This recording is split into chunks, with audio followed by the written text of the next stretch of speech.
Cet homme est plus dangereux que la peste elle-même. Ne m'approchez pas. Tuez ce sale petit bâtard.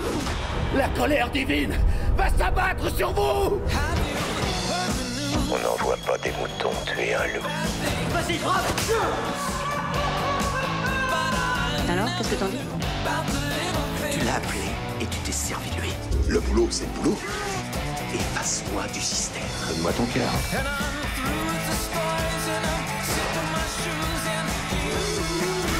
C'est trop dangereux. Ce qu'il lui faut, c'est un médecin. Qu'est-ce qu'un nécromancien? On parle d'hommes qui réveillent leurs morts. En avril, il n'y aura pas de résurrection sur Action.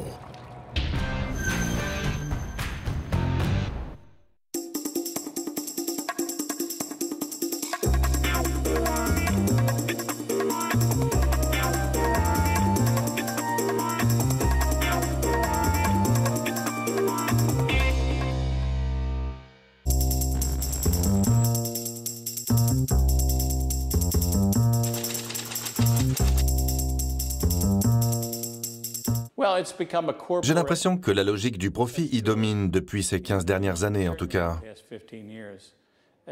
Les décisions ne sont plus prises par une personne, mais par un comité. Avant, vous pouviez vous adresser au directeur du studio et il vous disait « Ok, on le fait ». Et vous aviez votre financement. Maintenant, même si cette personne adore votre projet, elle va devoir obtenir l'accord de 15 personnes avant de décider de vous financer. Et ce qu'on observe, c'est que ces comités sont guidés par une logique de profit. Ils financent essentiellement ce qu'on voit effectivement actuellement à l'écran, c'est-à-dire des adaptations de dessins animés, que ce soit avec de vrais acteurs ou des personnages animés. Dans les deux cas, on est dans la caricature. Il n'y a pas de fond. Je comprends leurs impératifs, mais je pense que le public attend plus. Il aimerait plus de diversité. Or, Hollywood ne lui offre plus cela. Les studios ne s'aventurent plus en dehors d'un créneau très restreint, celui où ils pensent obtenir le plus de profit. Voilà comment ça fonctionne. C'est ce qui explique le phénomène auquel on assiste actuellement en Amérique, ce déplacement vers le câble. Tout le monde veut désormais travailler pour la télé. La raison en est que la logique du profit a fait disparaître des écrans tout ce qui est original au profit d'un même petit filon. Donc un acteur qui cherche un rôle intéressant va aller à la télévision. Si on demande aux scénaristes de rester dans ce périmètre, ils vont se tourner vers la télévision. Idem pour les réalisateurs. Vous voyez tout le monde se détourner du cinéma, mais les studios continuent de s'accrocher à un même genre de film. Toutes les semaines, ils vont sortir une énième variante du même truc.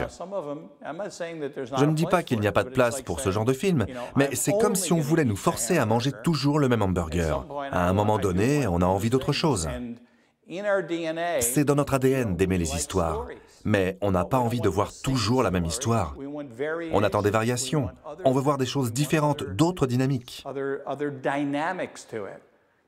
Peut-être qu'une femme et un enfant, ça peut faire une histoire intéressante, j'en sais rien, mais si ça ne rentre pas là-dedans, ça ne verra de toute façon jamais le jour. Et c'est ça le problème à l'heure actuelle. À Hollywood, les studios sont devenus des entreprises sans identité et sans personnalité.